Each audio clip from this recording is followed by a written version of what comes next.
दोस्तों, देश के सबसे बड़े पद पर विराजमान प्रधानमंत्री मोदी के नाम से कौन वाकिफ नहीं होगा। वो हमारे देश में ही नहीं बल्कि विश्व के एक पॉपुलर नेता की छवि बनाने में कामयाब रहे हैं और आज उनके बारे में सब कुछ जानते हैं। लेकिन कुछ बातें ऐसी भी हैं जो मोदी जी के बारे में हर इंसान नहीं जानता और आज हम आपको वही बताने जा रहे हैं और साथ में बताएंगे मोदी जी की जिंदगी से जुड़े खास पहलू क्या हैं। तो बस बने रहिएगा हमारे साथ वीडियो के अंत तक। प्रधानमंत्री मोदी का पूरा नाम नरेंद्र दामोदर दास मोदी है और इनका जन्म 17 सितंबर 1950 को गुजरात के वडनगर के एक गरीब परिवार में हुआ था।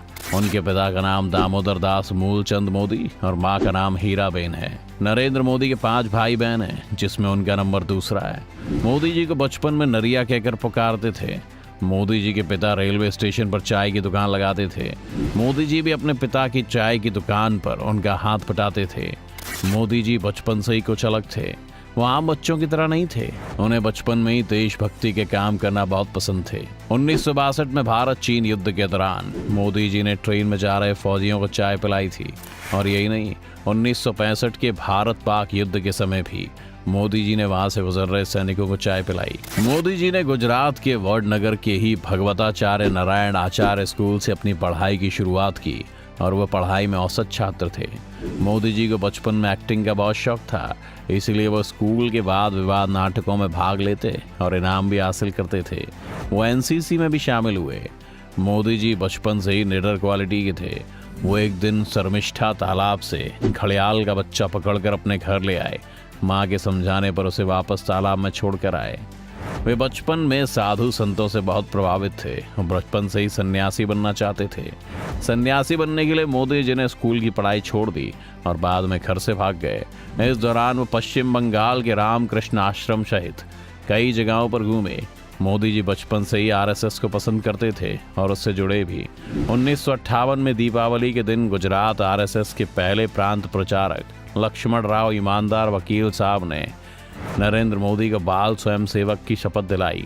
मोदी जी बहुत ही मेहनती कार्यकर्ता थे। वो आरएसएस के बड़े शिविरों के आयोजनों में मैनेजमेंट का हुनर दिखाते। आरएसएस नेताओं के ट्रेन और बस में रिजर्वेशन का जिम्मा उन्हीं के पास होता था। मोदी जी कई महीने तक तो हिमालय में साधुओं के साथ भी रहे। वापस आने पर उन्होंने सन्यासी जीवन त्यागने का फैसला किया और अपने भाई के साथ मिलकर अहमदाबाद के कई स्टेशनों पर चाय की दुकान लगाई। हर परेशानी का सामना करते हुए चाय बेची। 18 साल की उम्र में मोदी जी की मां ने बांसकाठा जिले के राजासोना गांव में रहने वाली जशोदाबेन से मोदी जी की शादी करवा दी। विवाह के बाद मोदी जी घर छोड़कर संघ प्रचारक बन गए। कुछ लोगों का कहना है कि वो शादी के 3 साल बाद तक अपनी बीवी के साथ रहे, लेकिन मोदी जी के बारे में लिखने वाले इस चीज से इनकार करते हैं। मोदी जी अहमदाबाद संघ मुख्यालय में रहते थे और वहाँ के सारे छोटे छोटे काम जैसे सफाई करना, चाय बनाना और बुजुर्ग नेताओं के कपड़े धोने वगैरह जैसा काम करते थे। वो हर काम से पहले अपनी माँ का आशीर्वाद लेने जरूर घर जाते थे। ये काम वो आज भी करते हैं। 2014 का लोकसभा चुनाव जीतने के बाद भी सबसे पहले वो अपनी माँ का आशीर्वाद लेने उनके पास गए। संघ में रहते हुए कुर्ते की बाँह छोटी करवा ली ताकि वो ज्यादा खराब ना हो, जो वर्तमान में मोदी ब्रांड कुर्ता के नाम से मशहूर है।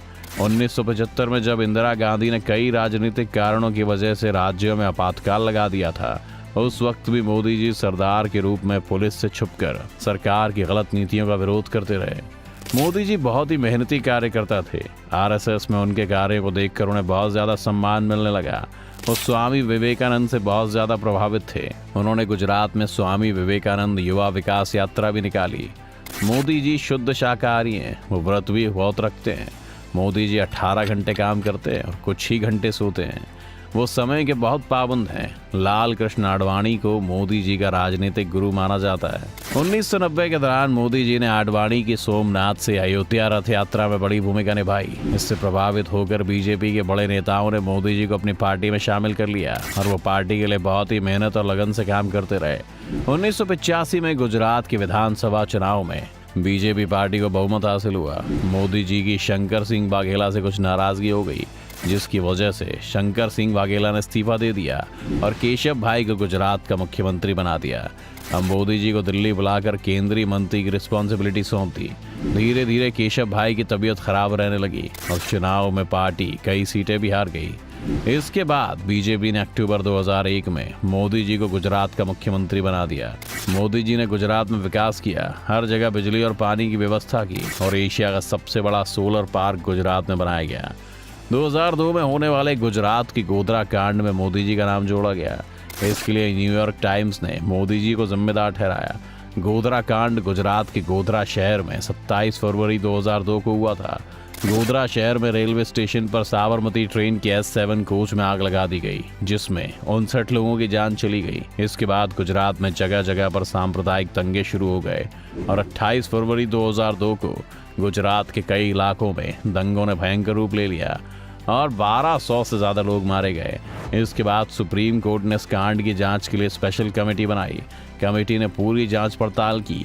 2010 में सुप्रीम कोर्ट ने कमेटी की जांच के आधार पर फैसला सुनाया।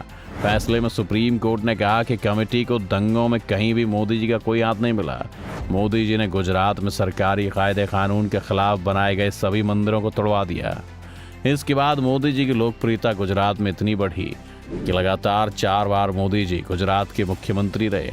2013 की केदारनाथ आपदा में क्षतिग्रस्त हुए केदारनाथ मंदिर के पुनर्निर्माण के लिए केंद्र सरकार से मोदी जी ने मांग की, लेकिन उस वक्त कांग्रेस सरकार ने मना कर दिया। मोदी जी की कामयाबी और अच्छी नीतियों को देखते हुए भाजपा सरकार ने 2014 के लोकसभा चुनाव में मोदी जी को प्रधानमंत्री के रूप में चुना। चुनाव के लिए मोदी जी ने सोशल मीडिया का भी खूब इस्तेमाल किया और अपनी मेहनत और लगन के बल पर भाजपा पार्टी को भारी बहुमत से जीत दिलाई। 26 मई 2014 को दिल्ली के राष्ट्रपति भवन में मोदी जी ने भारत के सर्वोच्च नेता प्रधानमंत्री पद की शपथ ली। मोदी जी भारत के 15वें प्रधानमंत्री बने। लोगों के लिए वो इतने पॉपुलर नेता बन गए कि दोबारा भी बीजेपी पार्टी को ही बहुमत के साथ जीत मिली और 30 मई 2019 को दूसरी बार भारत के प्रधानमंत्री बने। अगर आपको मोदी जी के पीएम बनने के बाद के कामों के बारे में भी एक वीडियो चाहिए तो हमें कमेंट करके बताइए। वीडियो अगर आपको पसंद आई तो इसे लाइक करें और कमेंट करें। अगर आप चैनल पर नए हैं या आपने अभी तक चैनल को सब्सक्राइब नहीं किया है तो इसे सब्सक्राइब करना बिल्कुल ना भूलें।